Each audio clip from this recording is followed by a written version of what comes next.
It's Thursday morning, you know what that means. And he's on the microphone with Brian and Gene. The Morning Sickness Show is where I want to be.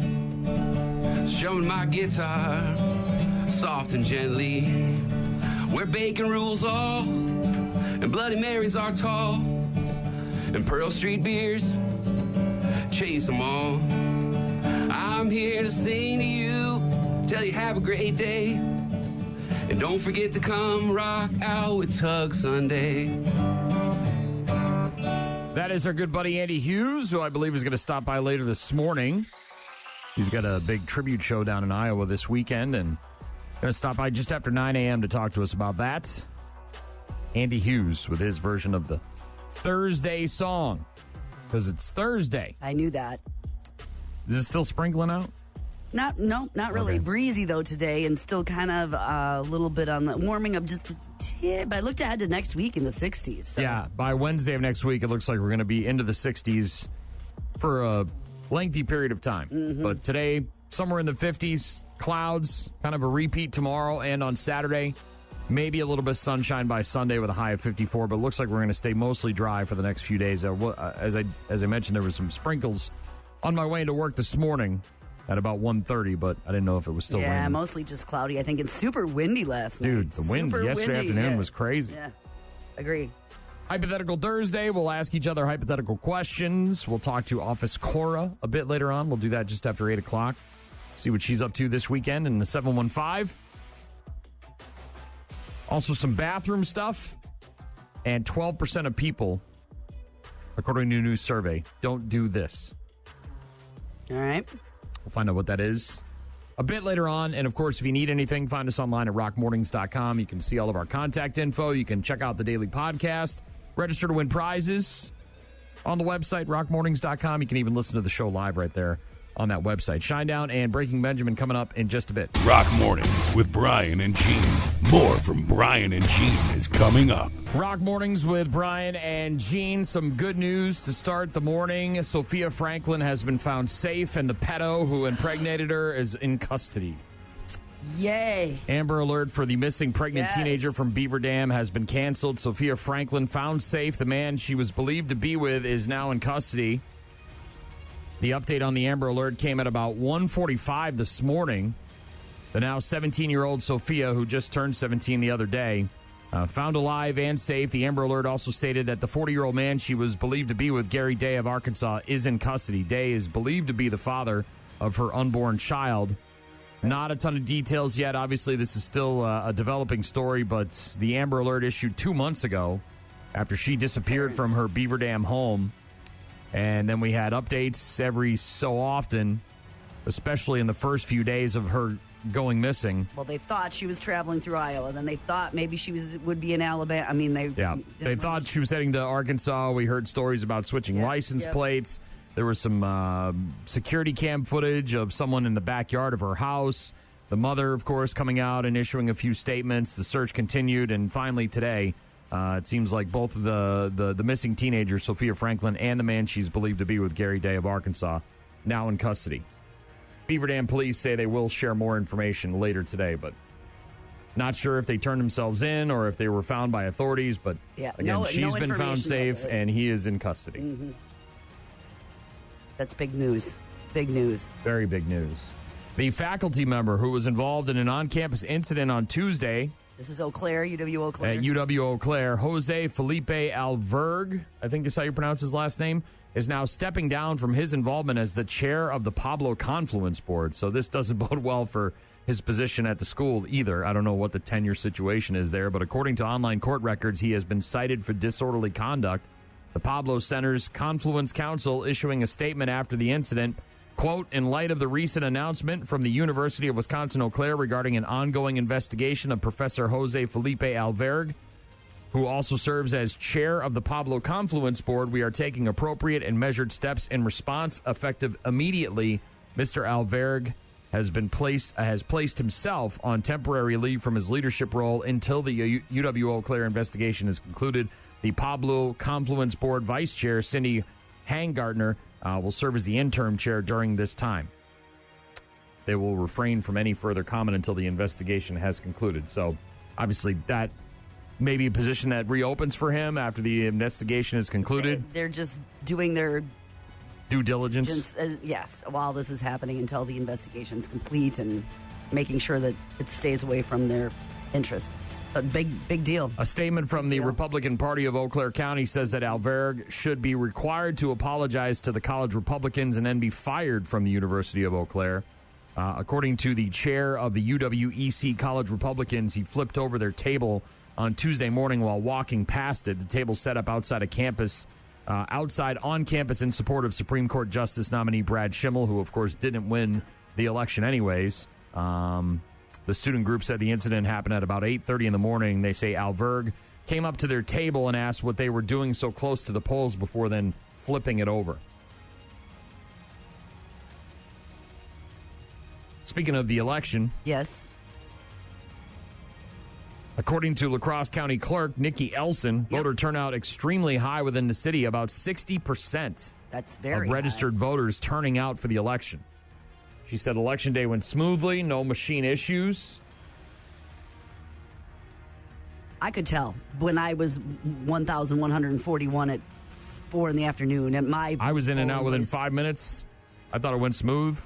Oh, the process went smooth. I could just tell that the numbers were going to be high when I saw how many people were turning out. My only concern, and it's not a huge one, but when you look at things like what happened in Madison in this investigation into the Dane County clerk who misplaced or found several hundred ballots that didn't get counted. Mm-hmm. This was during the November presidential elections, and even after finding them, wouldn't have had an influence on the election. You look at the mayoral race here in La Crosse, which was only decided by 450 votes, and you wonder, that's where the pause for concern comes in, right? Because then you're like, well, did they get all the votes, or was there a bunch of ballots that got left in a back room somewhere or didn't get counted properly or whatever? Speaking, of course, of absentee ballots as well. So not that I think that that's what happened. I'm just saying that you would see where people would be concerned about that. Marshfield Clinic Research Institute once again asking Wisconsin residents to send in their ticks that they find while working and recreating outside this year. We already found one on Remy. I don't know where the hell it came from, but the other day I was like, anywhere? I thought she got injured, maybe at daycare, right? A little scab on the back, and then all of a sudden the next day it was a little bigger, and I thought, maybe it's a skin tab or something. And then the next day it was even bigger, and I said, nope, it's a tick. So we pulled it off. But back in 2024, the Research Institute launching the tick inventory via Citizen Science, TICS for short, in an effort to identify the ticks that are found throughout the state. Information can be used to assess risk of encountering a tick-borne disease and to learn more about who is being exposed and diagnosed with tick-borne diseases. Over 6,000 ticks from nearly every Wisconsin county were submitted last year. This is the second year they're doing it. So if you want to find out more, you can obviously Google the Marshfield Clinic Research Institute and ticks, and they can, if you find one, send it in. Put it in a glass jar or something. They'll probably show you or tell you how to do it in a little Ziploc bag or something, but a great way for them to get species from all over the state. And without having to send people out. Yeah, to be able to track and figure things out. And of the ticks that were collected last year, about 4,200 or more than 70% of them were the American dog or wood tick, and the majority of the remainder were the deer black-legged ticks. Much of that difference is likely due to the larger wood ticks being easier to spot than the smaller deer ticks. Mm-hmm. But Marshfield Clinic, looking for your ticks. And last but not least, Jean-Claude Van Damme, the Muscles from Brussels, reportedly facing charges of having sex with trafficked women in Romania, allegedly accepting sex with several women as a gift. So, like, some people in Romania were like, hey, come here and do this thing, and we'll give you a bunch of chicks to bang, and he banged them, and they're trafficked women, I guess. Oh, that's Romanian awful and complicated. Directorate for Investigating Organized Crime and Terrorism has filed a criminal complaint against Jean-Claude Van Damme, claiming he knowingly had sex with several women who were being trafficked. Knew that, all of this? Ugh. In the report, the actor allegedly met with several people also under investigation for sex trafficking crimes, who then offered him sex with 5 Romanian models as a gift. The alleged incident is said to have gone down in Cannes, France, right? Cannes. Mm-hmm. French government reportedly has to authorize criminal proceedings first. It's unclear whether or not they might do that. Van Dam, not the only public figure who has been accused of crimes related to sex trafficking in Romania. Andrew and Tristan Tate also recently allowed to leave the country after they were arrested on sex trafficking charges back in 2022. We'll see what happens with Van Dam. No word yet from him. As a gift, huh? Ugh. Ugh. Thanks. Jean-Claude Van Damme. Muscles from Brussels. Got a text from someone. Dammit and Bueller last week took 3 times the amount off of both tick preventative works. If given early, Southeast Minnesota, have a great day. Don't send them to me. I mean, that's nice that you got ticks off your dog, but Marshfield Clinic is looking for him, not me. But thank you, I think, to whoever you are, for sending in the pictures of your dogs. We'll get to Breaking Benjamin in a couple of minutes. Right now, it's Shinedown. Rock Mornings with Brian and Gene. Find them online at rockmornings.com. Rock Mornings with Brian and Gene. That is, of course, Breaking Benjamin, Angels Fall. While I was sitting in my living room yesterday getting some work done on the computer, I happened to have the Brewers game on in the background, and it was a pitcher's duel for most of the game, went into extra innings, and then... All right, let's see how it plays out. Long is ready, and Terang does square, gets a bunt down, here comes Dunn, he scores! A squeeze bunt walk-off for Bryce Terang, and the Brewers win 3-2 in 11. Bryce Terang gets the job done, and the Brewers walk off the Royals on this Wednesday afternoon. And the crew, after dropping Game 1 on Monday, have won the series against Kansas City. Dude, Yeah, it was a madhouse here. Well, we picked the wrong game to go to. We should have gone to yesterday's game with the bus trips, because yesterday was very exciting. Bryce Terang, perfect bunt, scores Oliver Dunn in the 11th inning. The Brew Crew beating the Royals 3-2 yesterday. They take 2 out of 3 from Kansas City. Brew Crew at home again tonight, 6:40 first pitch, the first of 4 against the Cincinnati Reds. Bucks will be in Philly tonight at 6 to take on the 76ers. Only 7 games left in the regular season for the Milwaukee Bucks. And, of course, on the ice last night. 35 seconds to go in the period. There's Ovechkin score! Career goal number 892. Alexander Ovechkin moving another step closer to breaking Wayne Gretzky's NHL record, scoring his 892nd career goal in the Capitals' 5-1 loss to the Hurricanes last night. Ovechkin moved 2 away from tying the record, 3 away from passing him. Capitals play tomorrow night at home against Chicago. He might get it done at home. 3 he's got to get tomorrow He's got to night? get 3 to break it. He's got to get 2 to tie it, and he's got to get 3 to break it, and Oof. might do it at home against Chicago tomorrow night. March Madness is back. Starting tonight, the NIT championship game is on ESPN starting at 8 p.m. It's Chattanooga taking on UC Irvine. This is sort of like the prequel to the runners-up bracket, if you will. The women's Final Four starts tomorrow night. Number 1 Texas taking on number 1 South Carolina. That game at 6 p.m. on ESPN. Then you've got number 2 UConn taking on number 1 UCLA. That game about 8 o'clock on ESPN tomorrow night. Winners will, of course, move on to face each other in the Women's National Championship game on Sunday at 2 on ABC. And then Saturday nights, the NCAA Men's Final Four starts with number 1 Florida and number 1 Auburn at about 5 on CBS, followed by number 1 Houston and number 1 Duke at about 8 p.m. Winners, of course, move on to face each other in the National Championship game on Monday on CBS at 8 p.m. And there you go. A look at sports this morning as we get ready for a cloudy day and a high of about 50 degrees.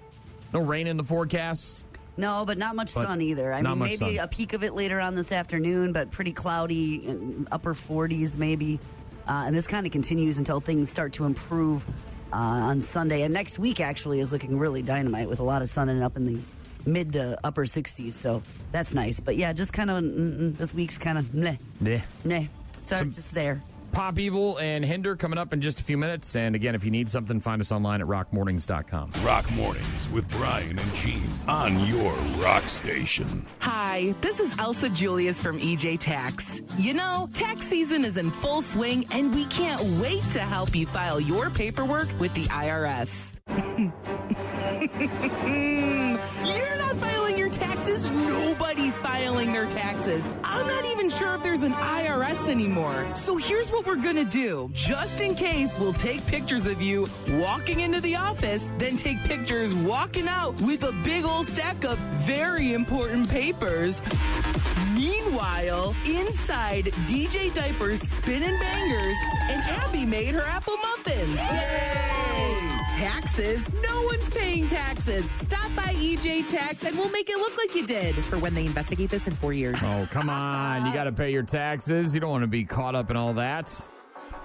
Just got ours back the other day. Made the transaction official with the old John Hancock on the paperwork, and now I'm hitting refresh on the IRS website every day. Track my refund. We'll see how long all those things take. I just talked to one of our coworkers yesterday. She was going to go home and work on hers last night. Oh. I know. The state one usually ends up in the account earlier than the federal one. But we'll see. We'll see. We're hoping that it gets in there before the trip to see Metallica, because the funds for the refund could certainly go to good use. Funds can always come in handy. While, we're in a hotel for 4 nights in Nashville with a major event in town. So, yeah, the hotels are upping their rates. Like the draft. Yeah. If you're going to Green Bay. Not that bad, but it's certainly going to be a little more expensive than the hotels we've stayed at in the past. Do you know anyone going to the draft, by the way? Honestly, no. I've had a lot of people talk to me about it. I've had people ask if we're doing bus trips. I've had people, ask me about, what my feelings are and all that. But I've never, in all the weeks and months that we've known that it's going to be in Green Bay, I haven't heard anybody that I know personally tell me that they're going. Well, if you're going and you want to share that with us, let us know. Get in touch with us, rockmornings.com. You can text the studio and reach out to us, because I'm curious. It's not obviously it's not that far to drive, and even if you're not taking in the all issue of is the stuff, there's a lot of issues. Number one, first of all the hotels are forget about it. Yeah, right? No, I know. Same with the Airbnbs and all that stuff. Not to mention it's a crazy amount of money to spend just to go and watch people get drafted. The experience of being there and seeing it, I get, but I can't imagine what it's like to try and get in and out with all that stuff going to be there. You know what I mean? You'd have to come in the backside of Green Bay and park way over on the other side of town and get a horse-drawn carriage or something. I can't imagine how difficult it's going to be to get around with all that packed into such a small city. Interesting to be there, though. I could see making the drive and just trying to hang out somewhere. Potentially a once-in-a-lifetime experience. Mm-hmm. If you're a resident of Wisconsin or a fan of the Packers, or you just want to check out what Lambeau is going to look like. We've heard some updates with the whole supper club thing and dive bar thing, and going to be entertainment, and it's going to be people. I don't know. If your team's got one draft pick in the first round, you go on Thursday, you watch it. Oh, okay. Is it more about that? Yeah, I mean, it's not so much about the experience. It's not necessarily the draft pick. No. It's the whole thing. Yeah. I was there for the draft, kind of. Yeah, oh, totally. Yeah, I got this cool T-shirt. Yeah. Television today, the series premiere of The Bondsman on Amazon. Kevin Bacon plays a murdered bounty hunter who gets brought back from the dead to trap and kill demons that escape from hell. You're only standing here now because we brought you back. Which is just plain silly. Do you think it's silly, Mr. Halloran? What job, lady? You're still a bounty hunter, but now you hunt demons for the devil. Kevin Bacon hunting demons for the devil. The Bondsman, new today on Amazon Prime. Like Supernatural, kind of? Oh, yeah. Remember that show? I mean, it's like that? I mean, they didn't hunt them for the devil, but they were kind of looking for supernatural stuff as well. Something along those lines. Mm-hmm. Series premiere of Pulse over on Netflix. Willa Fitzgerald starring in a medical drama about the Miami ER. Also on Amazon today, The Wheel of Time, new episode of Happy Face on Paramount Plus. Happy Face Killer. Thank you for calling the Oregon Department of Corrections. I'm going to say this slowly so you understand. Stay out of my life and stay away from me and my kids.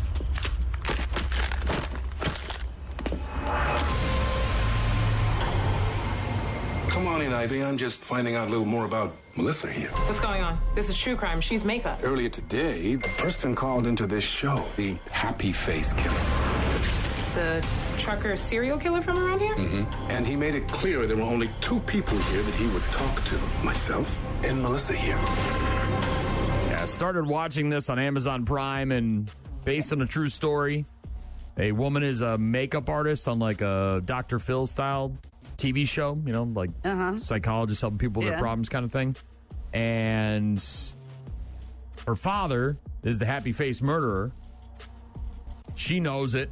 Oh, she does. He's in jail. She's avoided him for umpteen years. The husband knows about it, her husband. And the dad keeps trying to get in touch with her, sending her letters and whatever, and eventually must find out where she works and start calling her work, and says he's going to give up some secrets about some bodies that he never told anybody about. And, of course, the guy on the show is like, ratings. Yeah. And so then she's got to go and meet with the dad face-to-face, which she doesn't want to do, and we'll see where it goes. Docuseries based on a... it's a...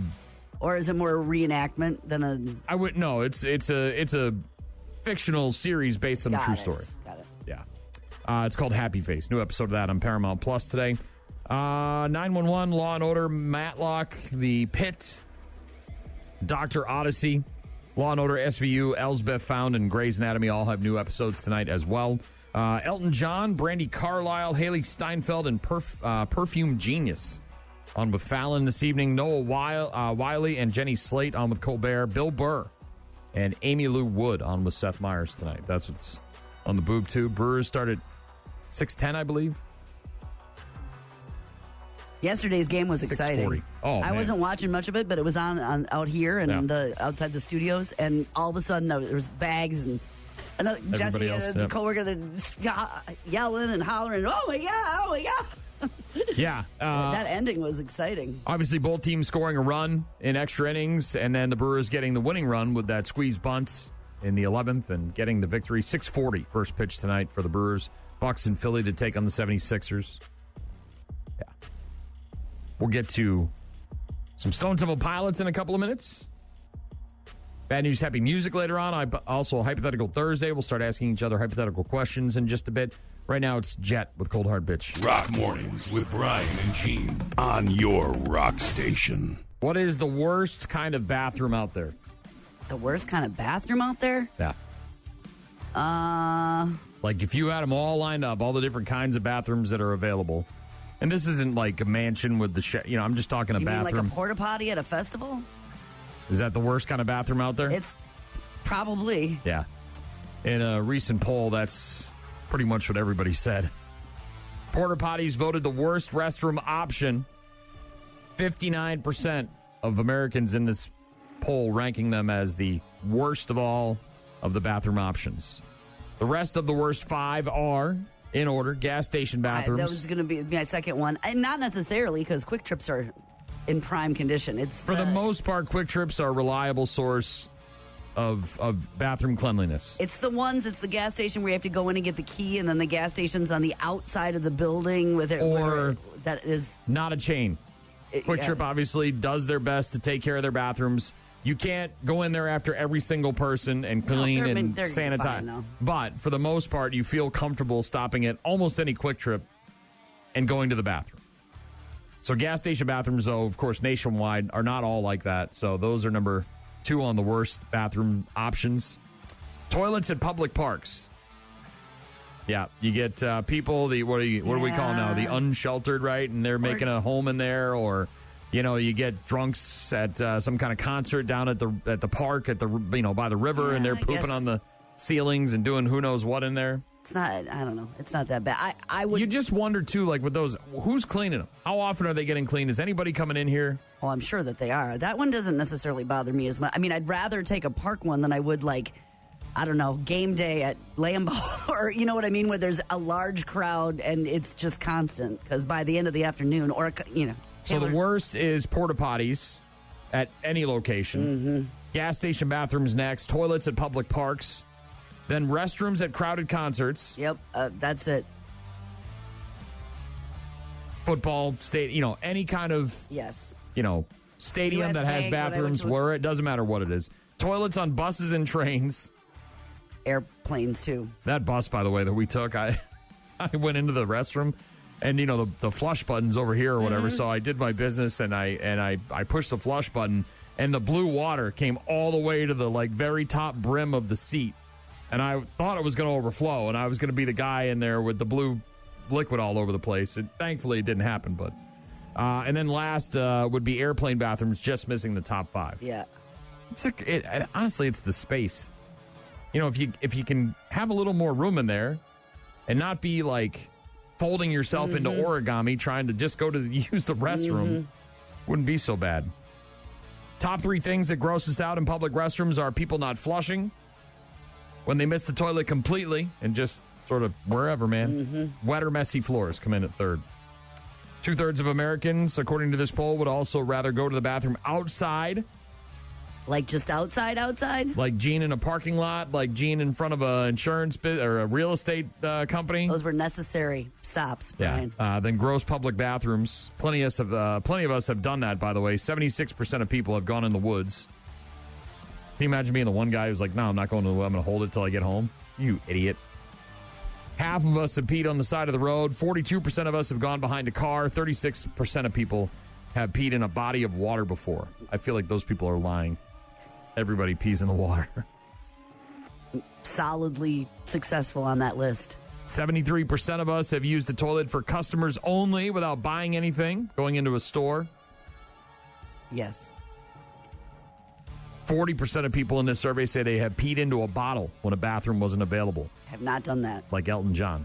Can you even do that? I've never tried. You gotta have real good. You gotta have one of those Gatorade bottles with the real wide mouth. I mean, I at the doctor in a container, but not on a necessity. 35% of people in this survey hold it until we find a good bathroom option. The average amount of time that we can hold it for is an hour and 23 minutes. That depends. Which one is it? Man, that depends. Last but not least, in this poll about bathrooms, 7% of people, or 1 out of every 14, admit that they've held it too long and then gone on themselves. Yeah, I guess I don't quite get that. Because sometimes you can go, okay, I can wait a while. You know what I mean? You're driving down the highway and you're like, yeah, it's not now, but it's going to have to be soon. And then there's other times where I don't. Immediate. I wouldn't go. And if I had to go and I went into a bathroom and there was a problem with it, I wouldn't. Nope. I can't. I don't see myself going, you know what, I'm going to go back out and wait for the next one that's in better shape. There's times where you get home and you're like, I don't know if I'm going to get inside the house. I don't know. My bathroom is a good 10 paces from the door. And you're like, oh, God. Might be too far. Changes might be coming, though, to public restrooms. One of the biggest complaints is the stall setup. And a lot of people have a problem with it. Is it? Are you talking about making them the full walls now? A full wall with a door that goes all the way to the bottom. I've heard that can be coming because the stall situation. People are pissed. They don't like it. You go in and somebody walks by and they can see you in there, or they check underneath and your feet are out or your pants are out or whatever. It's like, and the floors, So changes may be coming to public restrooms. Another poll found that 72% of Americans don't feel like they have enough privacy in a public bathroom because people can see you, essentially. You can't really, and honestly, a lot of these latches are not very secure. But you get a nice solid door with an actual lock on it and maybe another lock, might feel a little more secure in there. You can't make it hard to spare a square, though. You know what I'm saying? Whatever.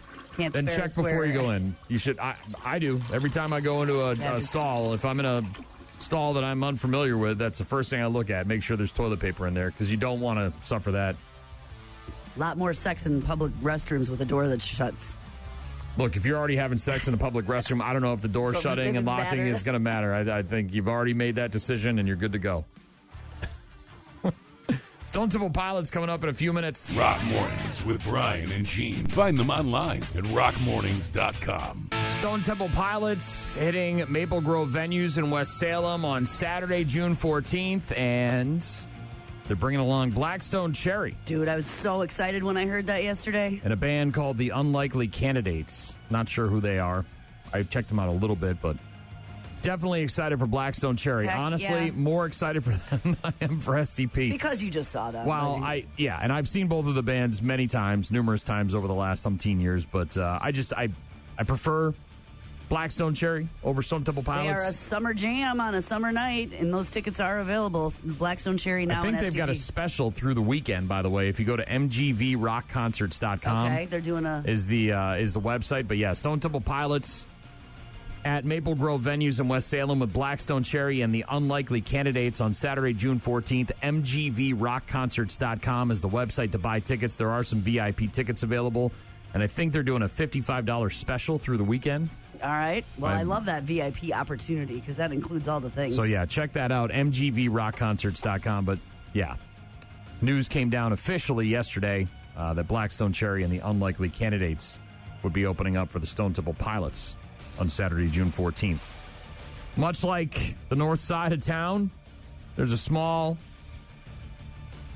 city in Minnesota that's getting inundated with bald eagles right now as they get ready to chow down on some fish. As soon as the ice left, the skies were full of eagles. We've stocked for like the last 3 years, but we got to believe for the winter kill this year, the timing was right, the weather was right, and the eagles were hungry. It was awesome. It was quite the topic in the bars, and everybody's been talking about it. It was awesome. It was quite the topic in the bars, and everybody was talking about it. That guy, he's so close to North Dakota.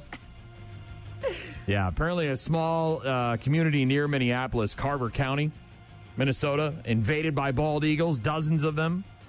Nobody complaining. They think it's great. State officials say bald eagle numbers in general have been up in the past couple of years, but the people there in town love it. They're talking about it at the bars. That's how much they love it, you know.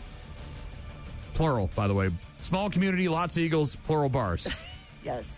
My husband works at Holiday, and everybody kept coming in to tell him about the eagles. People flocking to the when you can see them. We were walking the dogs. Was that Friday night down at Goose?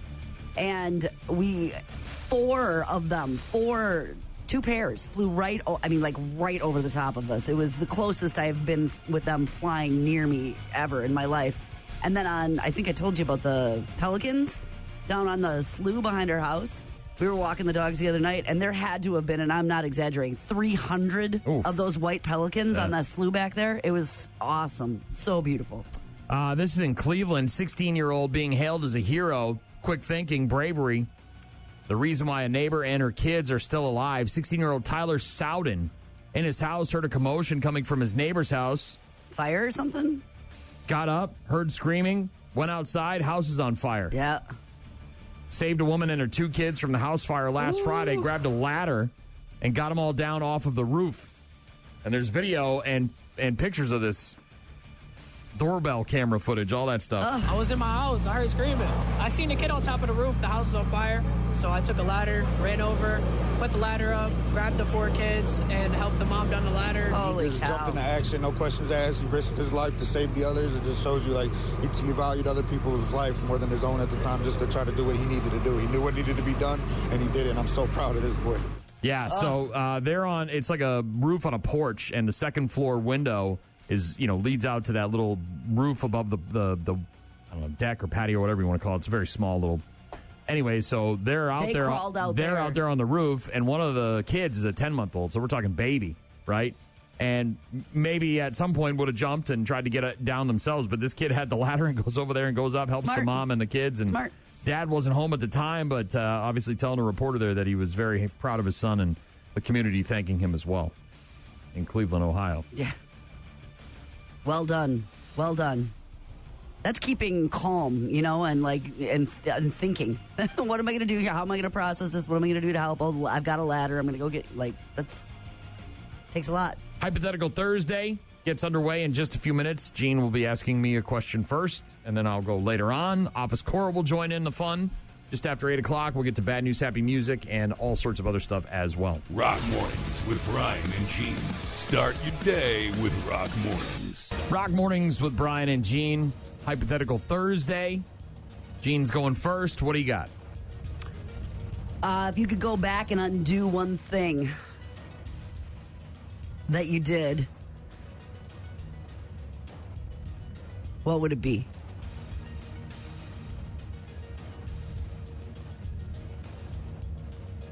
Or maybe change what you did. Maybe not undo it, but do it differently, or...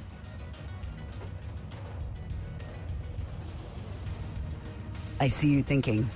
I am thinking. I know. I have a litany of mistakes that I've made in my life. Never ending. Well, I know everybody has that. Those are things that that happened, and you did something, and then you learn from it, and that's part of who you are now, and the makeup of who you are. So there's so many things, and not all of them are small. My dad. I don't remember exactly the circumstances regarding this situation, but at some point we had an access panel to the attic where the insulation is. Like in the hallway with the drop down thing? It was in a closet in a spare bedroom at the end of the hall. And I don't remember why I had to go up there, but I was the smallest person in the family, so it was my duty to go up there and had to get something out of there. We had nothing up there, though. We didn't use it. It was just, the attic, right? There was no storage. There was no rooms. It was the roof and the insulation. That was it, But for some reason, I had to go up there when I was a kid. And I vividly remember when I was going up there, my dad had cut a hole in the drywall above the frame of the door on the inside of the closet. So you'd have to know it was there, right? Yeah. Well, as I'm going up the ladder... Was it a hidey hole for something? Yes, and there was like a ton of money in there. But I was only a child. I was probably 8, 9, 10. And I never went back to steal the money, and I regret that choice. Good. What? Much later in life. It probably could have been some life-changing money for me. Yeah, but you Well, it impacted me. No, here's the thing. So this, and you know me, you know my story, and I don't want to go. I don't want to go down a huge long road. But I haven't spoken to my. He's dead now, but I hadn't spoken to my dad in over 25 years or whatever it's been since I broke off from the family and all the things that happened to me and whatever, and then I moved here and I've been here since 2003. Anyways. It impacted me so much. The money in the hole? That when my mom died and we went back to the house and we were going through the house and cleaning everything out and looking for hidey I holes. went in every closet and went in and I looked above and just to see if there was enough, because it was a ton of money though. I just, Well, was it really, or was it through the eyes of an 8-year-old? It may have only been, but rolls of one for the strip club. I always think of that though. So not that it was a mistake that I made or something that completely affected the rest of my life, but in terms of regrets, I regret not taking that money and going back. Hashtag regrets. Oh, big time regrets. That's my credo. Trying to think.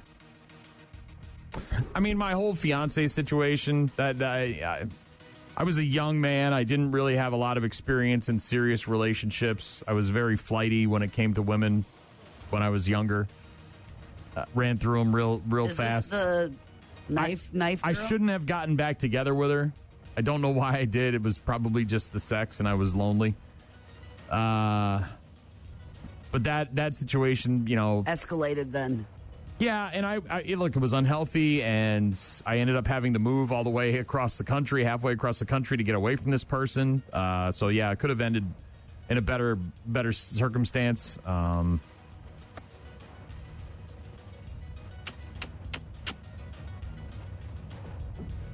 Stealing money out of your parents' wall. That's where we're at. So, okay. Thanks for the answer. Hypothetical Thursday is great. But I've made just so many mistakes. My whole life has been a mess. Like I said, everybody's is. That's how the things you learn, and it becomes part of who you are. But I haven't done anything, at least not in my mind. Mm-hmm. I haven't done anything so unforgivable that I would go back and, I didn't run over somebody with my car or any of that crap. Arrested. I didn't push, whatever. I got arrested for stupid stuff. Yeah. I was at some girl's house, and it was funny, actually. We came across a lot of my mom saved all my police records, and so, I've got them all at my house now. All the times I got arrested when I was a kid in juvenile court and all this crap. One of the times I totally forgot about it. I was at some girl's house, and her dad had left his car there or something like that, and she wanted to go for a joyride. And then of course I've always said men are the gas, women are the brakes. So I was like, hell yeah, let's do it. And I took the car and we went for a spin. And then the dad came home and saw me leaving his driveway and called the cops, and she ratted on me and everything and didn't take any responsibility. So of course, I ended up being the one who got in trouble. But none of that was all that. It wasn't like I was abducting teenagers, you know what I mean? Or stealing his car. I wasn't stealing it. We just went for a ride. That was it. And I was a licensed driver anyways. It wasn't like I was... No, I mean... I paid for all of the things that I did wrong, though. You know what I mean? Whether it was like jail or punishment from my parents. Community service. Did some of that. Plenty of that. So, yeah, I don't know. Maybe just the end of my relationship with my ex-fiance from New Hampshire. I could have, the first breakup, I should have just been enough. But honestly, if Rudy had stayed there and hadn't moved back here to Wisconsin and we had lived together and maybe things would have been different. But he left and I was all alone in that apartment and I didn't know what the hell I was doing. You know what I mean? So, yeah. I can't wait to see what Cora says. And what would you go back and change? Well, it's not a mistake. It's just I really wish I would have finished school. Like I feel like it has held me back in places in my life because I didn't finish my education, college education. See, and I did that because that was a mistake I made. I dropped out of high school and then I got my GED, and I still felt odd putting that on job applications, which is really what made me go back to high school. I just was like, when you have to have a conversation with someone who's trying to hire you as to like why you didn't finish high school. Your answer is not very good. Well, and then so I went back and I got the diploma. So yeah, I righted that wrong, but yeah. So yours was college though, right? Yeah, I mean, I went to a trade school, if you will, or a tech program for communications, but I think it would have opened doors. Now, would I have then been living in the apartment where I'm with the guy who knew my husband when they were in college, and so therefore I met, it changes the trajectory of everything. The ripple in the pond. So I don't, but like looking at things that could have been different, that's one of them I wish I would have completed instead of dropping out. All right, hypothetical Thursday. Gene's question for me is if I could go back and right any wrong or fix any, undo something that I did or do something that I didn't do. The stealing that money would have been the top of the list there. Seemed to like a lot when you were 8, 9. I had another instance too where like a friend of mine from school, he forgot his key. We were all latchkey kids, and when we got to his house after school, no key, and so you crawled through a window, didn't you? I was smaller, and I crawled through a window, and his parents must have left some kind of money on the counter, and I'll never forget it because I was like, I should have taken that money. What? Yeah. I had to pay rent when I was like 14. I needed money bad. I worked like 3 jobs when I was 14 years old, delivering papers and working at the convenience store. Well, you didn't get a tip for crawling through the window. No, I should have taken that money off the table. Jerry Cantrell. Rock Mornings with Brian and Gene. Find the daily podcast at rockmornings.com. Jerry Cantrell with his latest, that is Vilified on Rock Mornings. The Brewers got a nice win over the Royals last night in extra innings, 3-2, walk-off bunt. Exciting yesterday afternoon. Take 2 out of 3 from Kansas City. Brew Crew back at home tonight against the Reds. 6:40 first pitch, 1-4 against Cincinnati. Bucks in Philly tonight, 6 o'clock, taking on the 76ers. Only 7 games left in the regular season. Alexander Ovechkin scoring his 892nd goal last night in the Capitals' 5-1 loss to the Hurricanes. 2 away from tying, 3 away from passing Gretzky. Capitals play tomorrow night at home against Chicago. Carmelo Anthony going to be inducted into the Basketball Hall of Fame on the first ballot, 40-year-old Carmelo of the 2000s, retiring from the game in 2022. I don't think he should be in the Hall of Fame, and I certainly don't think he should be a first ballot guy. Not that good. Not that good. Doesn't hold really any records. Made the All-Star game a bunch of times, but good you can teammate, but not. You can tell the story of basketball without talking about Carmelo Anthony. He's not that important. I don't think he ever won an NBA championship. When I think of the all-time greats of the NBA, I don't think of Carmelo. You recognize the name. He certainly was, a part of the cultural stuff that happened that, time period while he was in the NBA. Had they already gotten all the big ones in and they don't have any? I don't know. I just, this is a problem that all Hall of Fames have. You just start letting everybody in. It's not really a Hall of Fame anymore. I mean, what is a Hall of Fame? If it's just a museum about basketball, then yeah, okay, you put Carmelo in there, whatever. But if it's the Hall of Fame, it's the best of the best, the cream of the crop, the Michael Jordans, the LeBrons, the Bill Waltons, those guys, Kareem. Yeah, I don't know. I don't look at Carmelo that way, and maybe that's just a me thing. Elsewhere in the NBA, the Minnesota Timberwolves and the Lynx owner, Glenn Taylor, not going to appeal an arbitration ruling that did not go in his favor, which paves the way for A-Rod and Mark Lowry, along with investors, to become 100% owners of the NBA and WNBA franchises in Minnesota. So there was some back and forth about that, and now it looks like they are going to get it. I think it was like $1.6 billion they're paying for that. NBA also looking into Grizzlies superstar Ja Morant using his hands and arms to mimic shooting a gun toward the Golden State Warriors bench late in Tuesday night's game between the Western Conference rivals. Pew, pew, pew. Finger guns. They don't like the finger guns. So they're going to look into that. They'll probably fine him. Pew, pew, pew. Finger guns. No finger guns. No finger guns. Because they're very dangerous. I mean, you could literally hurt someone with your finger guns. Pew, pew, pew. Is it against the rules? Then yes. It influences kids, yada, yada, yada. Guns. They don't like the guns. Yeah.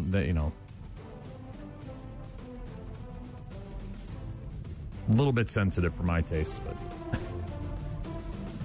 Parents of a Bucknell football player who died 2 days after collapsing during a team's practice in 2024 have now filed a wrongful death lawsuit against the university, which is in Lewisburg, Pennsylvania.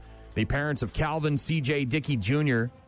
At the time was an 18-year-old freshman when he died on July 12th. Too hot? No water? What was this? They allege the university failed to take action that could have prevented their son's death. His death occurred 2 days after his first practice as an offensive lineman with the Bucknell football team. The complaint characterizes Dickey's death as completely avoidable and says that he died from medical complications stemming from sickle cell trait and whatever that is word. Rhabdomyolysis. From what? So it's a muscle thing, and so they think that it could have been avoided and worked him too hard and ended up dying. Rock Mornings with Brian and Gene. Text from Davey. Totally agree with you about Melo being in the Hall of Fame. This is one of those guys where, like, 10 years down the road and you don't have a very good lineup. It's like the Jay Buhner thing in Major League Baseball. I don't look at Melo and I'm like, yeah, that dude is the greatest of all time. He wasn't even the greatest of his time. He was okay. He was a good player. And then his career trashed out at the end. He was, I don't know, it felt like he was always injured. He didn't spend a lot of time on the court. Didn't really hold any NBA records. 10-time All-Star, okay. Maybe had a decent college career. That might be what they're, doing, but I don't think he's a Hall of Famer. At least not, and certainly not on a first ballot. I mean, when you think of first ballot guys, you're thinking of the best at their position for a long period of time while they were a player in the NBA. So he's a finalist. He's not necessarily. No, he's getting in. He's going they're I don't know. Thanks, Davey. Appreciate the text. Rockmornings.com. Hypothetical Thursday. My question for Gene coming up in just a few minutes. Don't go anywhere. We'll also get some Linkin Park. Rock Mornings with Brian and Gene. Weekdays, 6 to 9. Hypothetical Thursday on Rock Mornings with Brian and Gene. Her question for me a bit earlier was if I could go back and undo something or change something that I did wrong, what would it be? If I was a much younger man, around 17, 18, I'd tell you that dumping Angela Contos was the worst decision I ever made. Did Angela turn out to be No. I don't know. I've only looked at her once on Facebook, and that was many years ago. So I have no idea what her life looks like. I just remember that was like the relationship that you wish would have had other outcomes. Yeah. I got caught with a girl sitting on my lap while we were bowling. And it was like a friend of mine. It wasn't even a girl I was trying to hook up with. And Angela said I'm out. And Angela heard about it from a friend, and we had a late night phone call, and yeah. That was it? Oh, yeah. You can ask Donut about that one. I didn't stop talking about her for months. Months. All the things that were important when you were a child. Yeah. Yeah. Angela Contos. All right. Dead or alive. Doesn't matter who it is. Assuming there's 4 positions in the band. Singer, guitarist, bass player, drummer. Oh, my God. Make a rock and roll supergroup. That I want to hang out with? Or that you want to see perform live. Well, Dead or alive, of all time. Doesn't matter who it is. But assuming, just so for the sake of brevity, 4 positions. The typical rock and roll standard. Singer, guitarist, bass player, drummer. I know that a lot of rock bands have several other members, keyboardists and rhythm guitarists and all that crap. But just for the sake of brevity, dead or alive can be anybody. Okay, well, I'm probably taking Dave Grohl on drums. Not Neil Peart, huh? Nope. Angus Young. On guitar. Yeah. This is my... Hey, you know what I mean? This is Hypothetical Thursday. You put it together. You're making the burger, man. You're making it.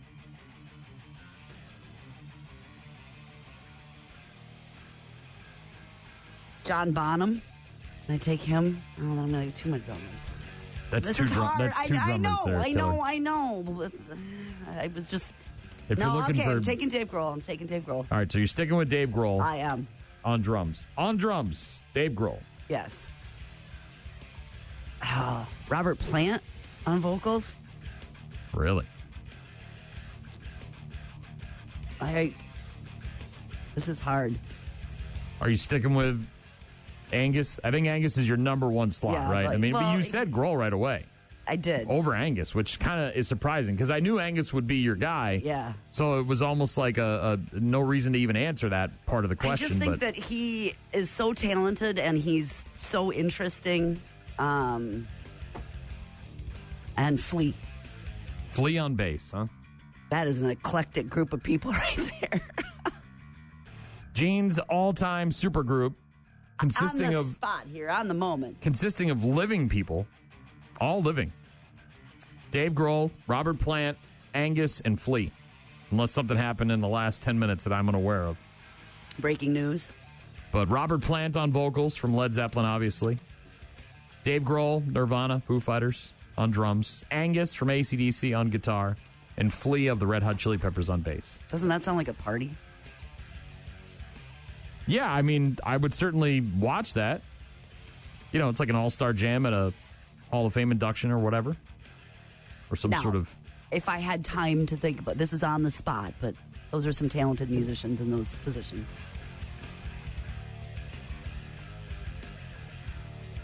Because then you go with the whole dead thing, and then you've got, you're bringing back Jimi Hendrix, and you're bringing back Kurt Cobain, and you're bringing back John Lennon, and you're bringing back, And for the most part, these all sort of could work together. They can figure out some sort of... But you look at okay, so if you were to bring back Kurt Cobain and Dimebag Darrell, would they might figure it out. They're musicians, right? But those two styles, they're two, different kind of genres there with the grunge and with the heavy thrash metal. Well, and if you're looking at, obviously, then you're bringing back, Janis Joplin and Jimi Hendrix and, like I said, I know, Prince. The nice thing about Prince is you could put him pretty much anywhere in that band. Because he could be your singer, he could be your guitarist. With just dead people, and it's like, oh my gosh. But again, it's dead or alive though. Mm-hmm. You could. So on the spot, Lemmy. Putting Lemmy in there. You're taking Lemmy over Robert Plant, or are you taking Lemmy as your bass player? No, I'm just saying. Then you start listing all the. Gene's supergroup, dead or alive. Dave Grohl on drums, Robert Plant on vocals, Angus on guitar, and Flea on the bass. Mm-hmm. And again, for brevity's sake, we only went with 4 musicians. I wonder what Cora's going to say. Oh, Christ. I don't know if we'll be able to get it out of her. In terms of... she goes to shows and does things, but does she know musicians, their names, and what, what spot they're in? What instrument they play? Does she even know? Hypothetical Thursday. Gene's question for me, asking me about undoing mistakes that I made. Mine was about putting together a hypothetical band. A supergroup, if you will. Yeah, I didn't even really come up with my own version of this. I would take Dimebag just because I find him to be one of my favorite guitarists of all time. Chris Cornell, I love his voice. I know. Absolutely love his voice. It's haunting. It's beautiful. It's wonderful. It's all the things. Maybe I didn't want to think about the dead thing, so I just went with live people. How could you go wrong with the greatest, what's widely considered to be one of the greatest drummers of all time, Neil Peart? Mm-hmm. From Rush. How could you not throw him in there? But does his style and his precision fit with, and he seems like the kind of guy who could play anything, right? He could play the back of a phone book. Well, then if you didn't even went with rock, there's Johnny Cash. I would love to hang out with the Man in Black. Well, again, it's not about hanging out, Gene. You're trying to party with these guys. I'm trying to form a band that would perform music. Okay. Hey, can you hang out and smoke a doobie with him? Yes. He's over here trying to get high with Angus. I'm just trying to see a supergroup play some songs. Well, whatever, Jody texted in and said Chris Cornell. Yeah. And again, this is not about dragging the dead back to life. This is about putting together a supergroup. There is that whole thing. Well, there's also that. Johnny Beavers said John Lennon from the Beatles as your lead singer, Angus from AC/DC. Boy, those two don't go together at all. On lead guitar, and then the drummer for Def Leppard, Rick Allen. You're missing a bass player there, Johnny Beavers. Close. He's going to... Again, 4 spots in the band. Mm-hmm. Can you imagine John Lennon trying to sing Angus, like AC/DC Angus barroom blues tunes? When he's doing all that poppy stuff and Imagine and everything, seems like a weird juxtaposition there, yeah. See there. Rock Mornings with Brian and Gene. Find them online at rockmornings.com. Again. See there. Rock Mornings, Brian and Gene. Dean texting in says Chris Cornell on vocals, Neil Peart on drums, Jimi Hendrix on guitar, and Flea on bass. That's a pretty solid lineup right there. Pretty solid lineup. Johnny Beavers, maybe try to be a little more concise next time. Write them down, then text them. You're in a hurry. Stream of consciousness thing here with Johnny Beavers. He wanted John Lennon from the Beatles for his lead singer. Yeah. Angus, even though he spelled it Agnes, from AC/DC as the lead guitarist. And the Def Leppard drummer, Rick Allen, the guy with one arm. Are we talking pre-arm removal or post-arm removal? I think that's up to him. And the bass player would be the guy in Ted Nugent's band. And I went and looked that up. And right now it's a guy named Johnny Schoen, Schoen. But he's had a whole bunch of them over the years. Rob Grange, one of them. Ricky Phillips.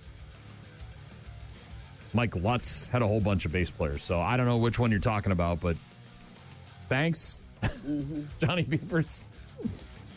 Got one from Al.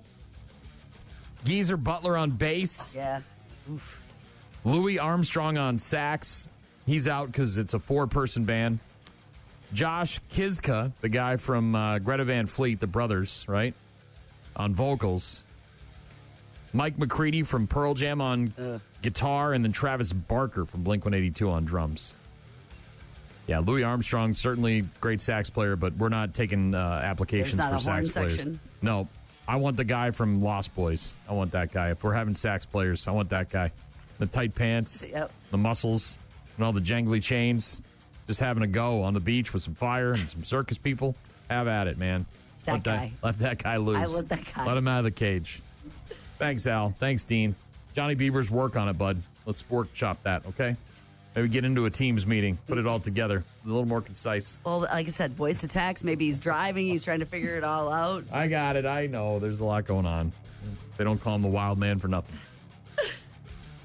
All right. Cora, Office Cora, is going to join us here in a little bit.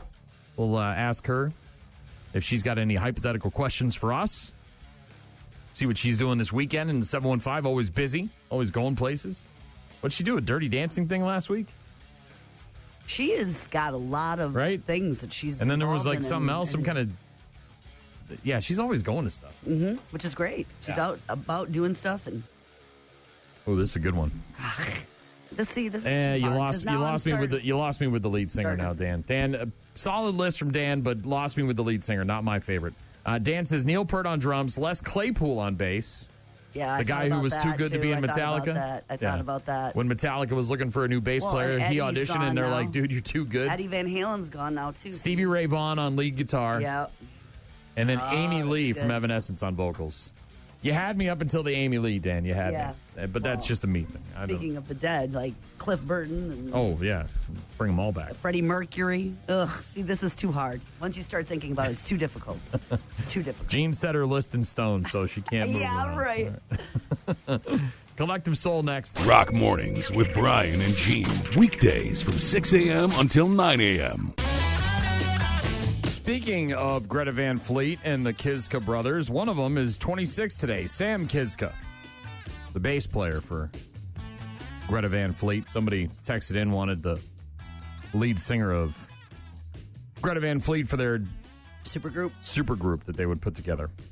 Adam Scott is 52. You know him from Severance, Parks and Rec. He was in Step Brothers. He was in all sorts of stuff. Randy here is going to eat your dick. Like Kobayashi. Adam Scott, 52. Jenny Garth of Beverly Hills 90210 is 53 years young today. Played Kelly. So let's see. That show was out in what, the 90s? Which is 30 years ago?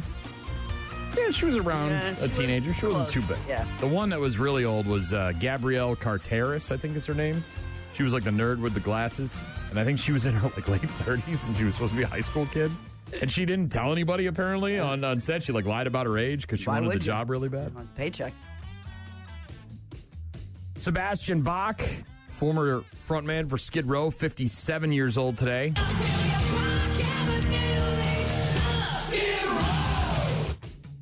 That's a band that I don't think is ever going to get back together. They want no part of him. Every interview I've ever seen. Because a lot of bands do that, right? They figure it out, they get back together. I mean, Christ, even Van Halen did it for a minute.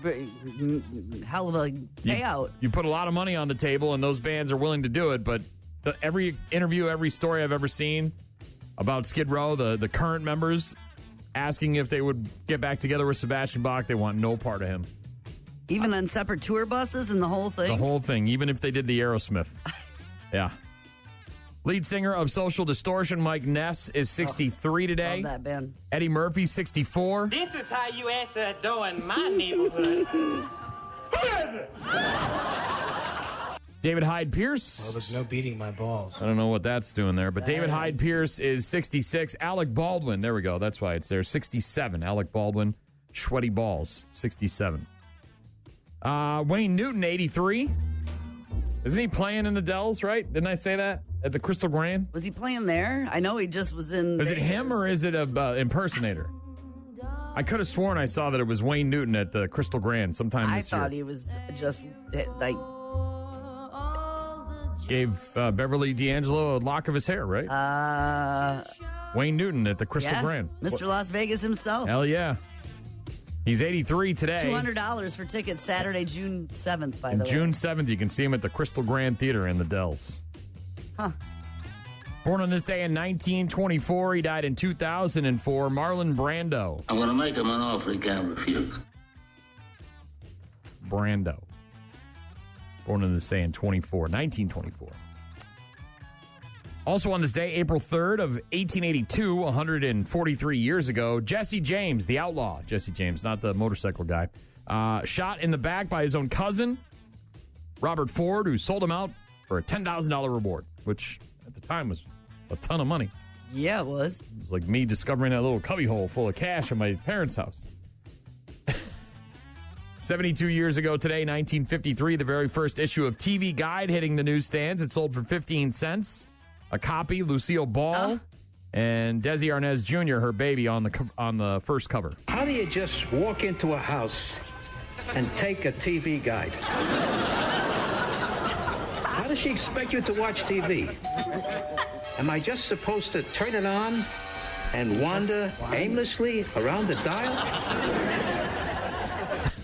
Yeah, kind of. 1968.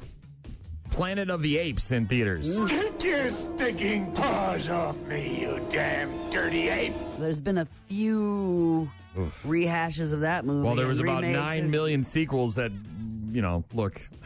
And then just recently, too. And there was, there's been a bunch.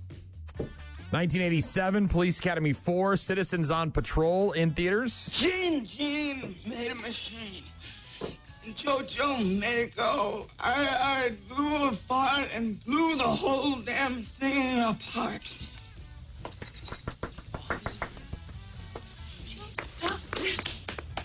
I didn't write it. Bobcat Goldthwait. Reciting poetry in Police Academy 4, Citizens on Patrol. On this day in 1996, 29 years ago today, the Unabomber Ted Kaczynski finally arrested. Between 78 and 95, sent 16 mail bombs across the country, killing 3 people and wounding 23. Was serving a life sentence without the possibility of parole, but he died in prison at the age of 81. 96, same day, the movie Primal Fear in theaters. Ed Norton and Richard Gere. Mm-hmm. Multiple personalities, abuse by a priest, very interesting movie. 2005, WrestleMania 21. Jeez. Who was at this one? Batista beating Triple H and Ric Flair in a triple threat match for the WWE Championship. 2009, the 4th Fast and Furious movie in theaters, just called Fast and Furious. Speaking of lots of sequels. Yeah, they went to space, and he was steering a car in space. Did not. Yeah, he did. No. He did. No. With a steering wheel. Yep. Nope. Yep. Happened. Saw it, watched it, said, what the hell are we doing? Yep. 2011, WrestleMania 27. The Miz defeating John Cena for the WWE Championship at that one. Because I'm the Miz! And I'm awesome! And in 2016, WrestleMania 32, where Roman Reigns beat Triple H for the WWE Heavyweight Championship. Told you this week was going to be a lot of WrestleManias. It sure has been. Well, they used to, like I said, used to be in early April. Now they're in the middle. And 19th and 20th, I believe, this year. WrestleMania 41. John Cena turns heel. Office Cora is going to join us in just a couple of minutes. Let us know what she's up to this weekend in 715 and see if she's got a hypothetical question for us. If you want to weigh in, find all of our contact info online at rockmornings.com. Rock Mornings with Brian and Gene. Start your day with Rock Mornings. 8:15 on Thursdays. We're joined by Office Cora to talk about what she's got going on in her life and what she's doing this weekend in the 715. How are you today, Cora? I'm great. How are you guys? Doing okay. It's Hypothetical Thursday, and we each ask each other hypothetical questions. Gene asked me if I could go back in time and undo something or right or wrong that I committed in my life or undo something that went badly for me, what would it be? Ooh, that's a good one. Time travel, obviously. Do you have something in your life, a pivotal moment that was terrible that you would like to switch and do something different? Like making the decision to let strangers live in your house? No, that was one of the best decisions ever. Yeah, I get that. Helps pay your mortgage and, you've got instant friends that live there. Exactly. I love it. Plus, I don't like to live by myself. Yeah. Is there something in your life you would go back and undo or fix? Let me see. I think... What did you say? Well, I didn't steal money from my dad, and I should have. That's not exactly how it went down. I think it was something about getting back together with your fiance after you broke up the first time. Well, that too. But honestly, the thing I really regret, the thing I really wish I had done differently would be look into that money taking that money situation. There was a sum of money in my parents' house, and I knew it existed, and I never went back to get it, and I should have gone back. It could have changed my life. It could have altered my path of destiny. Oh, wow. You have a couple of really great ones. I'm trying to think. I guess. You want to clear that record of yours? Yeah, you got to expunge. I believe it's called expunging. Get that taken care of? Arrest records. What? No, I did just negotiate my speeding ticket that I got where I was going 19 over and they dropped it to between 1 and 10. So if I would go back in time, I would listen when my GPS popped up and was like, hey, is that cop car still sitting there? And I didn't see anything. I would push the brakes. Okay. I would pump the brakes. Do you have a hypothetical question for us? I do. Okay, let's hear it. If you guys woke up tomorrow as the opposite gender, what's the first thing you'd do? Masturbate. Obviously, I would try to write my name in the snow with urine. I would masturbate. Then I would try to... I'd put a lot of stuff inside of my vagina. Yeah. I would find all the items I'm not supposed to put in there, and I'd put them all in there. Try to figure all that out. Yeah. Seems like All a good the time. stuff. I only got to do it for one day, right? I mean, I don't want Yes. Okay. Then, yeah, masturbate. A lot of touching it. Figuring it out. All the days. Whole day I of it. think I Whole wanna day of it. lift something Whole heavy. day. The Gotta whole call day. in sick. Can't Not go eating, in not today. showering, It's not like, doing nothing. The whole day. Just trying to figure it out. Yeah, Just man in the figure front it of the out. canoe, the Yes. whole thing. Yep. Yes. I'm turning Japanese, all of it. Yeah. 5 against 1. The whole 9 yards. Yep. Girls just want to have fun. Thanks, Coral. Gene? So what do you Yeah, up to? Gene, what about you? I'd probably take the day off. And then I'd just go around mansplaining crap later in the afternoon. I'd just do that. Ooh. Corey, do you know what mansplaining is?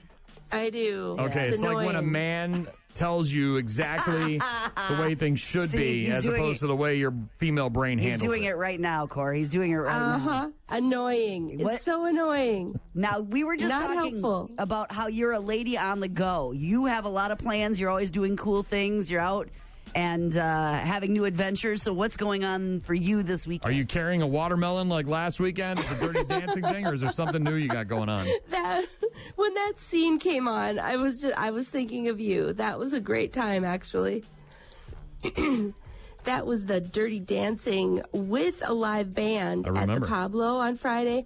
That is the new way I want to see every movie. That was really incredible. But this weekend, I'm going to Infinity Beverages tomorrow. Ooh. They're having a spring open house. They're going to have wine slushies, a food truck, live music, and you can even get a tour of the back production room. That's noon to 10 at Infinity Beverages. So that's 10 to noon? Or noon to 10? Noon to 10. Okay. So you're getting out of work early then tomorrow to go over there and start drinking. I don't at work. noon. Oh, I'm so sorry. I was thinking tomorrow's Saturday. This feels Friday-like to me. So Dang is it So tomorrow it's or Saturday? It's Saturday. All right. So Saturday at Infinity Beverages, which I'm assuming is like a bar or... Yes. Okay. It's a winery and distillery. Oh, so they're going to be featuring some of their beverages. They're going to have a food truck, and they're going to have a chance to take a tour of the production area, and that's, I'm assuming, open to the public on Saturday from noon until 10? Yes. Noon until 10. What else you got going on this weekend in the 715? Well, Bob Dylan is coming to the Sonnentag Center.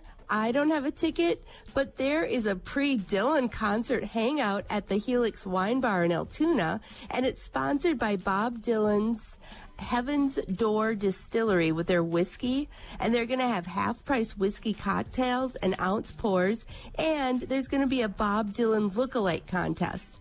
Winner receives a bottle of this bourbon and a whole bunch of swag. Do you have That's a roommate with you now that looks like Bob Dylan? Any of them? Do you always have no. strangers living in your house? Nope. None of them look like Bob Dylan, but maybe if there's a wig involved and a little... No, none of them can pass this off. All right, so Bob Dylan pre-concert get-together, that is tomorrow. And where is that happening? It's the Helix Wine Craft Bar and Cafe, and that is in Altoona. Okay, and at then... the Front Porch Place. And then tomorrow or Saturday, it's the little beverage get-together at Infinity Beverages. Yes. With some wine slushies and a food... What's the food truck? Do you know what the situation is with the food truck? I'm not sure. All right. Any food truck is good with me. Pretty much. Pretty much. Kind of. I love them all. My hypothetical question for Gene was if you could put together, dead or alive, doesn't matter if they're dead or alive, you can put together a super group of musicians, and it's 4 musicians because it's a rock band. So we're talking vocalist, guitarist, bass player, and drummer. what would your 4 members of your supergroup be? This is very challenging to do in a short amount of time. Gene said Dave Grohl on drums, Robert Plant on vocals from Led Zeppelin, Angus from AC/DC on guitar, and then Flea from the Red Hot Chili Peppers on bass. And oh my gosh. Is that similar to what you would put together, or have you got your own? That dead or alive, and that's where it gets real tricky because you got the Freddie Mercurys and the Princes and the Jimi Hendrix and the John Lennons. You can keep going and going and going. Yeah. Oh my gosh! Yeah, I think. Yeah.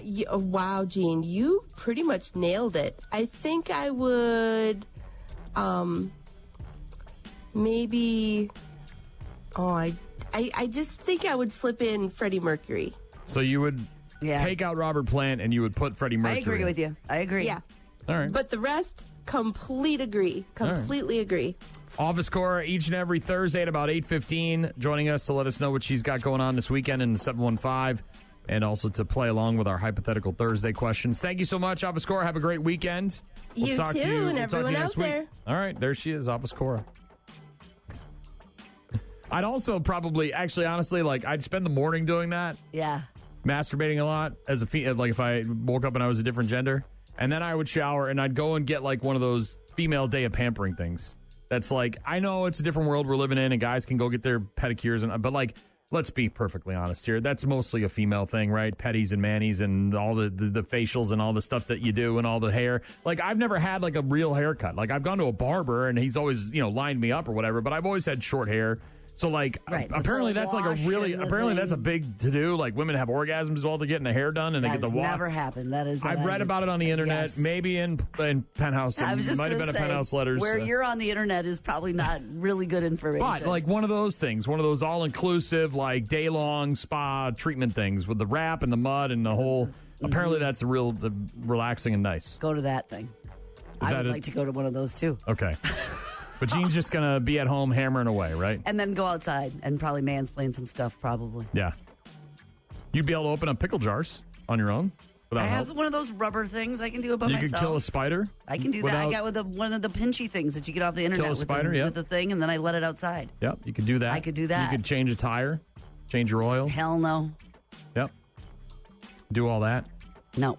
I'm good. You could repress your feelings and not deal with them properly. That's not just a male thing. That might be a generational thing. Corbin texting in saying he gets the occasional pedicure. Makes your feet not sweat as much. Yeah, I'm not really. It's not the sweaty thing. It's just more bro, and nobody wants to see these things coming. If you're going in there and it's already not bad, and they're like, oh, these aren't so bad, then no lady at the mall in the little stores they got wants to see these things coming at them. Nope. Bad News, Happy Music is coming up next. Rock Mornings with Brian and Gene. Find the daily podcast at rockmornings.com. You're about to enter a beautiful, exciting, wonderful new world. A cockroach living in your nostril. Now that's just nasty. Add in some haven't pooped for 30 days. Poop is raining from the ceilings. Poop.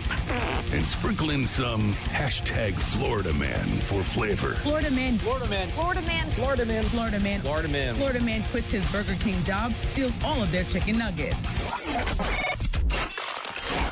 It's bad news. Bad news. With happy music. Let's rock. Don't get me wrong. What? Cinnamon buns are delicious. I know you love them. But there's a limit to what I'll do for a cinnamon bun. This isn't like the honey bun? The honey bun problem that I had for a long, long time. I had to put them on a shelf. It's not like a Klondike bar either. What would you do for a Klondike bar? This guy probably just found the machete, was hungry, went into the store and said, this is right here, so give it to me. I have a machete. 33-year-old man in North Carolina named Jeffrey Bradburn. You mean went into a cinnamon bun, real store where they're serving Sounds them more hot like a grocery store. As opposed to a cinnamon bun, or Cinnabon. Cinnabon. Which The smell of them gets you all the time. Maybe you can see the need for him, If there's still one in a food court, you're going to smell it as soon as you walk in the mall. He went into a grocery store earlier this week with a machete and stole a cinnamon bun and some incense. The that store guy's high. Of course, called the police. They tracked him down. He was still eating the cinnamon bun at the time. Unclear if he used the machete to cut it in half first. But Jeffrey then charged with robbery with a dangerous weapon, shoplifting, and possession of drug paraphernalia. Is that Jeffrey's only machete? I feel like you don't have just one machete. Not sure. Is that your leap into pointy objects? Like if you go to Jeffrey's crib, is it just that was it, the one machete? Again, maybe he just happened upon the machete. Has other pointy objects. And was hungry and said, I'm going to go and get something to eat. Walked in the cinnamon bun. And some incense? Well, maybe, those point of purchase things right there at the checkout. You can't help it. Sometimes you see them and you're like, oh, I didn't even know I wanted that. And then bam, you've got the toothpicks, or you got a Rolo, or you got eyeglass cleaners. You got all sorts of stuff up there. Tape. Okay. I got to have this incense. You never know. Hashtag Florida man taken into custody for allegedly exposing himself while at a public beach. You ever seen a grown man naked? Yeah, his name is Martin LaBeouf, and he's 60 years old, arrested about a week ago after deputies responded to reports of a man possibly engaging in sexual acts while on the beach. Was he, did he think he was at the nude beach? Did he get his beaches wrong? Sounds like maybe he had a few too many. I drank beer with my friends. I liked beer. I still like beer. Deputies discovered the naked man sitting between two umbrellas with multiple beer cans next to him and a pair of women's underwear, although there were no women with him at the time. It was a crowded day at the beach, so this is out in the middle of the day, broad daylight. Lots of people at the beach. Many families out and about, but, quote, fortunately, 2 adults were the only ones who saw him expose himself, said the sheriff's office. He was arrested, booked into the jail for exposure of sexual organs, released the very next day on a $2,500 bond. Fat, drunk, and stupid is no way to go through life, son. Yeah. Sounds like he just, was having a day. Having a day at the beach. Mm-hmm. He's got his cooler, drinking some beers, maybe had some good tunes playing. One of those umbrellas that you stick in the ground like that. Had a pair of panties. Yeah. A lot of people there. Wait till it really heats up in the middle of the day and the crowds are large. It's a good time to do it. Middle of the day when everybody's around. A former principal, a former hashtag Florida principal, is in some hot water. Stuff they did when they were principal or stuff they're doing? Yep, okay. Charges now filed against a former Florida school principal and teacher. Is this the woman who threw the party? In connection with the underage house parties. Yep. We have interviews with juveniles who stated that she was present early in the night directing juveniles how to set the party up. You got to make right decisions, especially with kids. It's just, I don't know. It's a really bad choice of decisions. That's all I got to say about it. Yeah. I'm upset as a parent, that's for sure. She had a rager, if I remember correctly. Former Brevard County Elementary School principal and a former teacher. In connection with underage house parties in Cocoa Beach. Yep. Elizabeth Hill Brodigan, the former principal of Theodore Roosevelt Elementary School, facing a charge of child neglect, 5 counts of contributing to the delinquency of a minor, and a count of holding an open house party. Meanwhile, Carly Anderson, who was a teacher there, who was a former 3rd grade teacher at this very same elementary school. These weren't 3rd graders, but they were obviously just children. Facing 1 count of disorderly conduct and 1 count of disorderly intoxication. Cases are being prosecuted separately. Yeah. Back in January, between 100 and 200 kids. Yeah, they had a rager. They had these kids over. Reportedly attended a booze-filled house party while these teachers were there and hosted. The White Lie Party advertised on Snapchat, drawing kids from multiple schools. Exact schools and ages of the children not identified in the affidavit. Students said the parties occurred at least once or twice a month. Unclear if police were called to previous parties. police alleging there was underage drinking, marijuana use, fights, and at least one kid had a gun at the party. One boy also found vomiting and shaking in the yard while a female student was charged with DUI. So these two going to be doing some jail.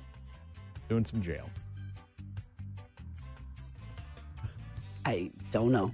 I can't attest to what they were thinking. Gotta love it. Adults. Get some friends. What's your deal? The prisoners are running the asylum, right? Isn't that how it goes? Go out to happy hour and meet some people. Bad news, happy news, a couple more. A mayor in North Dakota, a small city up there in North Dakota, has now resigned after texting a city attorney a video of himself masturbating on his lunch break. Ask me about my winner. Not a small city, actually. It's Minot. I was just going to say, is it Minot? So the now former mayor of Minot, Tom Ross, pulled himself out of office Wednesday after a short sexual harassment investigation into the lewd video he sent to a female city attorney back in January. I will give the guy credit. He's owning his baggage. He said, I do take responsibility for this mistake. I tried to immediately correct it and was unable. The decision I made falls in line with all of my work on behalf of the city of Minot. I put my heart and soul into this community and his wiener.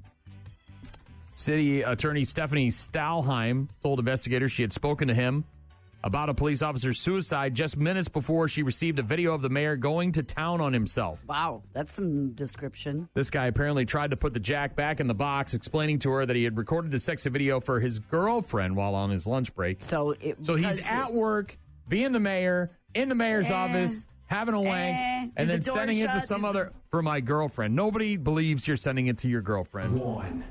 Cut a hole in a box. Put your junk in that box. Make her open the box. Now, that's the way you do it. Maybe. I'm not sticking up for him. I'm saying maybe if he was texting back and forth with this attorney and then he meant to. No. He's owning his baggage. I get that. No. Because like yesterday on Teams, I went to go send something to somebody and it went to the person that I had just been communicating with. And then I had to go back and say, oh, sorry, that's not for you. But it was just a message. It wasn't a video of. Also requested that the attorney delete. Oh, sure. I don't want you to have the video and keep the entire incident between the two of them. Oh.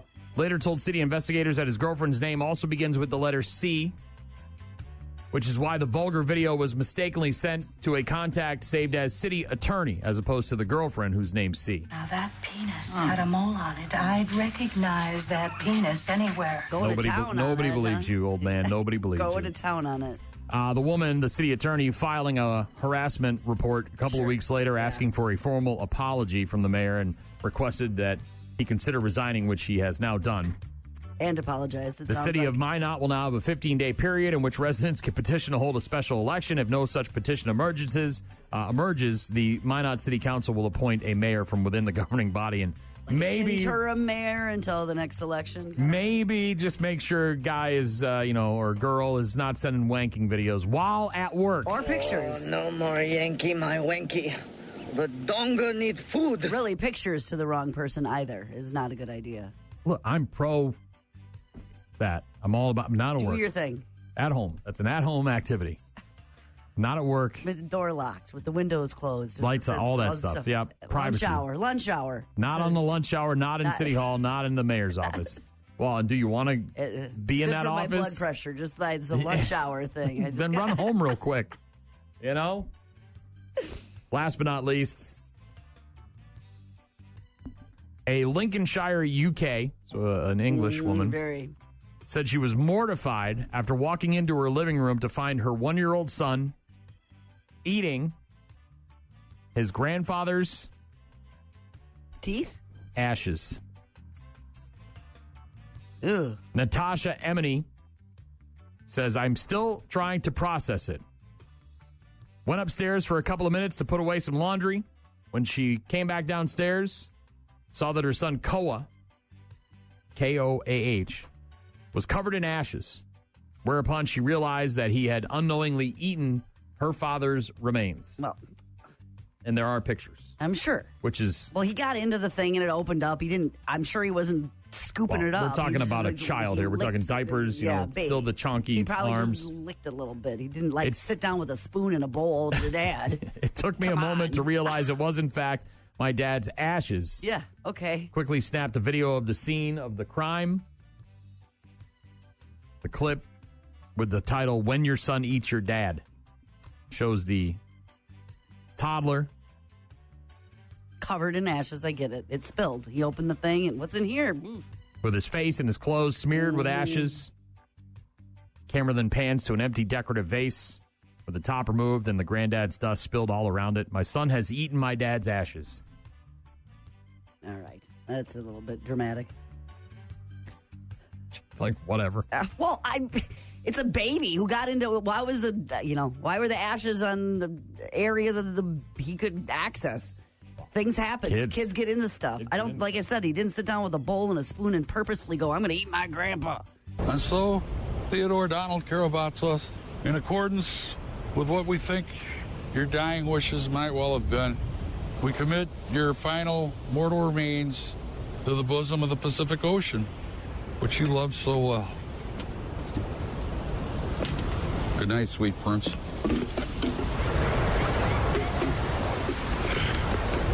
Oh, dude, I'm sorry. Damn wind. Damn it, Walter. Dude, I'm sorry. It's a travesty with you, man. I'm sorry. It was an accident. Also, that's not something you necessarily need to share with them and put on the internet. You can just keep that, clean them up and leave it at it. The mom learned to see the funny side of the family reunion, saying he never met him, but now they're always together. My dad would be cracking up too. He definitely would have laughed. We all love a bit of dark humor. Well, there you go. It's funny, after all. Bad news, happy music. We'll get to our daily check-ins after the Chili Peppers. Rock Mornings with Brian and Gene. Weekdays, 6 to 9. Call. Hello. Email. I tried emailing you. Text. So many ways to check in with us. Check. We rely on you guys for traffic updates, requests, and all sorts of other stuff. Check this out.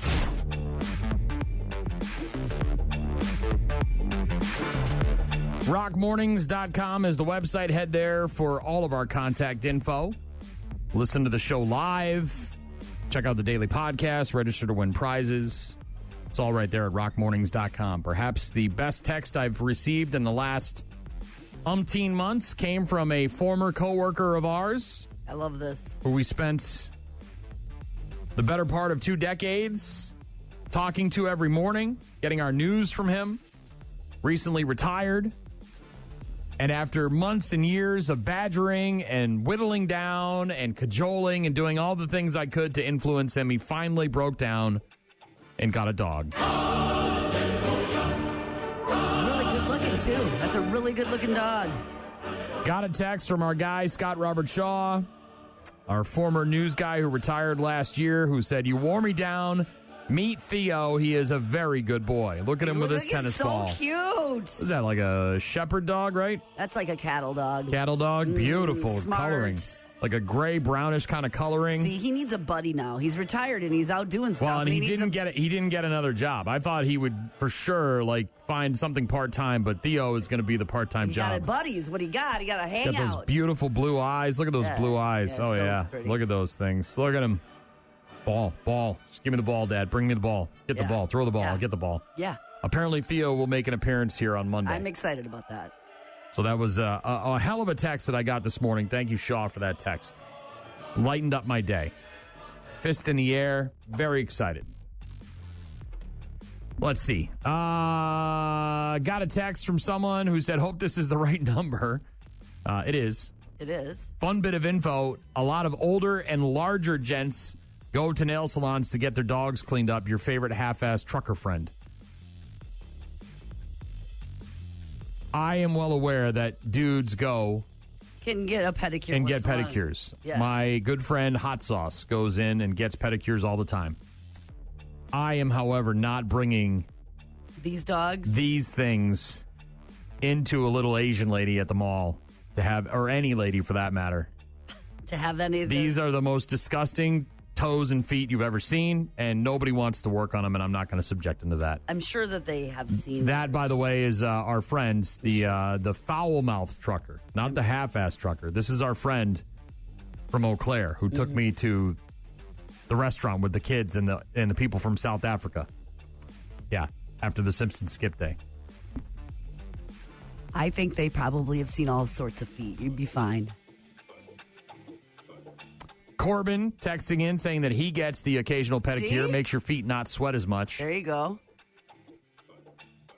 Chuck texted in and said he wants the Rush lineup, but you add Freddie on vocals. So you move Getty over to bass, yeah, I see what he's which is doing where he is anyways. Yeah, and then you have Freddie on vocals with Neil Peart and Lifeson on guitar. Yeah. It's a pretty good lineup.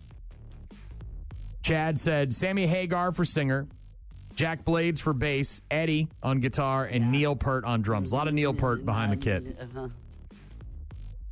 Rob texting in. Isn't that right?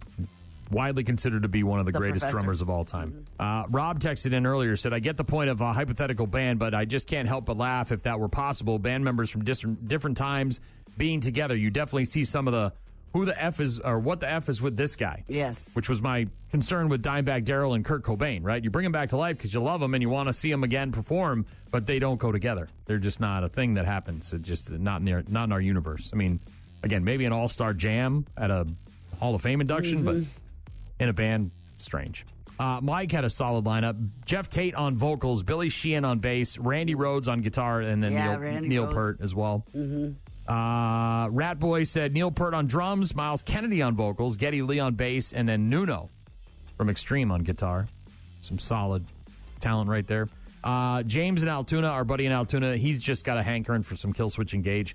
He wants Adam D from KSE, the guitar player. So he's just making it the former frontman for Killswitch Engage, Howard, and then also Travis Barker on drums and Les Claypool on bass. And I said, that's a lot of Killswitch Engage. And he said, yeah, those two together, though. Thank you very much for all the text messages, except for Johnny Beavers. Again, try to clean it up next time. His was sort of all over the place. To message, he did his best. I don't think so. No, there's no voice in there. Make sure you go to Rock Mornings. There's punctuation. You don't do punctuation when you're voice to text. And sign up to win date night because that is tomorrow morning. So if you go to rockmornings.com, you can click to win, and we'll have 2 winners tomorrow morning. Yes. Have a great rest of your day. We'll talk to you tomorrow.